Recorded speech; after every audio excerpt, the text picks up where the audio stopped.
இனிய கலை வணக்கம். இன்றைக்கி நம்ம இந்த 16 வகையான செல்வங்களில் அழகு அப்படிங்கிற செல்வத்தை பற்றி பார்க்க போகிறோம். சொல்லும்போதே எவ்வளவு சந்தோஷமாக இருக்க பாருங்கள். அழகு அப்படிங்கிற செல்வத்தை பார்க்க போகிறோம். அழகுன்னா என்னங்க? முகம் அப்படிங்கிறது அழகா? எது அழகு? புறத்தோற்றம் அழகா? அதெல்லாம் இல்லைங்க. அழகுங்கிறது தெரியுங்களா? நல்ல உடல் மொழிங்க. நம்ம முக பாவனை இருக்கு இல்லைங்களா? அது அழகு. சொல் விதம் ஒன்று இருக்குது பார்த்தீங்களா? அது அழகு. நம்ம அடுத்தவங்க சொல்கிறத நம்ம கேட்குறோம் இல்லைங்களா? அது கேட்குறதே அழகுங்க. பேச்சின் இனிமை, நல்ல நடத்தை, மற்றவர்களை மதிக்கின்ற மாண்பு, ஒழுக்கம், நேர்மை, கருணை கொண்ட உள்ளம், இதுதாங்க அழகு. புற அழகு பவுடர் பூசிட்டு நம்ம மேக்கப் பண்ணிக்கிட்டு டை அடிச்சுக்கிட்டு இது அழகு நிரந்தரம் இல்லைங்க. நம்ம மனதுக்குள்ளே ஒரு இளமை இருக்கும் இல்லைங்களா? மனதுக்குள்ளே ஒரு இளமை இருக்கும்ல. எப்பேற்பட்ட வயசானாலும் உள்ளே ஒரு ஒரு இளமை ஊஞ்சலாடும் அப்படின்னு சொல்லுவாங்க இல்லைங்களா? அது அழகுங்க. தைரியம், இந்த தன்னம்பிக்கை பார்த்தீங்களா? அதுவும் ஒரு அழகு. இவ்வளவுலாம் சேர்ந்தது தான் அழகு செல்வம் அப்படின்னு சொல்கிறது. ஓகே, இந்த அழகு செல்வத்தை நம்ம அடையிறதுக்கு, நம்ம பெறதுக்கு என்ன செய்யணும், என்ன செய்யக்கூடாது பார்த்துலாங்களா? ஓகே, என்ன செய்யணும்? நம்ம பணத்தை சம்பாதிக்காக ஓடிட்டுருக்கோம் இல்லைங்களா?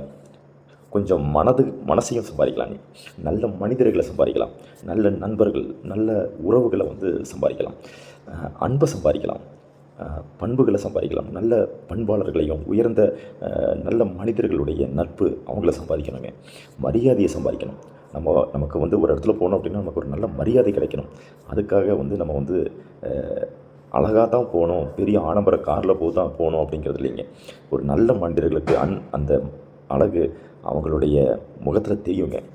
உடல் பாதுகாப்பாக வச்சுக்கணுங்க. எக்ஸசைஸ் எல்லாம் செஞ்சு நம்ம உடலையும் நம்ம பாதுகாப்பாக வச்சுக்கணும். இனிமையாக பேசணுங்க. ரொம்ப சந்தோஷமாக அவங்களுக்கு நம்ம ஒரு ரெஸ்பெக்ட் பண்ணி நம்ம பேசணும். ஸோ இதுதான் நம்மளை அழகை வளர்த்துக்கக்கூடிய அடிப்படை தேவைங்க. எது செய்யக்கூடாது அப்படின்னு பார்த்தோம் அப்படின்னா, இந்த போலி அழகு வேண்டியது இல்லைங்க. இந்த மேக்கப்பு, டை, அப்புறம் இந்த மாதிரி ரொம்ப காஸ்ட்லியான 5000 ரூபாய்க்கு சட்டை, 8000 ரூபாய்க்கு பேண்ட்டு, இது பார்த்துட்டிங்கன்னா போலி அழகுங்க. இது நமக்கு தேவையில்லை. உருவ கேலி செய்யக்கூடாதுங்க. ஒரு சொட்டையாக இருப்பார், சொட்டத்தில் போகிறான் பாரு அப்படின்னு சொல்லி உருவ கேலி கண்டிப்பாக செய்யக்கூடாதுங்க. பொறாமை, கோபம், அகங்காரம், வெறுப்பு வேண்டாங்க. எதுக்காக அதெல்லாம் நமக்கு வேண்டாம். எளிய மக்களில் உதாசீனம் பண்ணாதீங்க. சாதாரண மக்கள் இருப்பாங்க, ரோட்டில் தள்ளுவண்டி கடை வச்சுருப்பாங்க இல்லைங்களா? இந்த மாதிரி இருக்கக்கூடிய எளிய மக்களை தயவு செய்து உதாசீனம் செய்யாதீங்க. ஸோ இன்றைக்கி நம்ம அழகு அப்படிங்கிறத பற்றி பார்த்துருக்கோம். நன்றி, வணக்கம்.